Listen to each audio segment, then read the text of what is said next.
Il arrive des moments dans la vie où la solitude nous prend la main.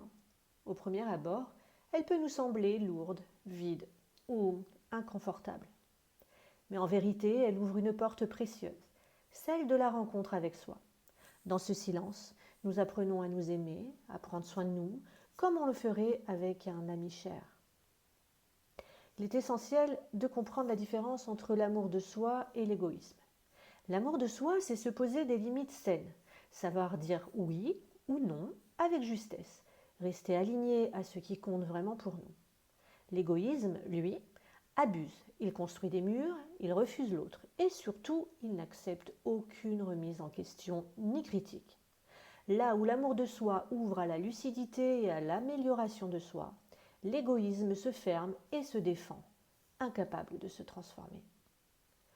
Aimer véritablement, ce n'est pas céder à toutes nos envies superficielles, mais choisir ce qui est essentiel, ce qui nourrit profondément notre être. Cela demande parfois de se retirer des sollicitations extérieures, de prendre ce temps pour se retrouver et redevenir notre propre allié, notre meilleur ami intérieur. Et c'est là aussi que l'amour de soi devient une voie de connaissance.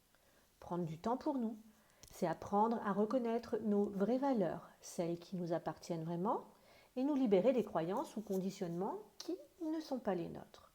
Sans ce retour à soi, nous risquons de vivre avec des repères qui ne nous correspondent pas. Mais l'amour de soi n'est pas complaisance. S'aimer, c'est aussi se regarder avec honnêteté, accueillir la critique constructive et ajuster nos comportements pour rester fidèles à nos valeurs. C'est un engagement envers nous-mêmes, une responsabilité profonde qui nous pousse à grandir. Chaque circonstance qui nous conduit à mieux nous connaître est un cadeau. Ces instants, souvent discrets, où la vie nous invite à ralentir, à nous observer, à nous comprendre, sont en réalité des portes vers l'amour de soi. Alors, lorsque la solitude se présente, ne la rejetons pas.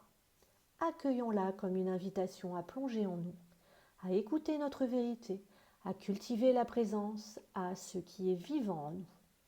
Car c'est dans cet espace de sincérité que naît l'amour véritable, celui qui nous relie à nous-mêmes et, par ricochet, au monde.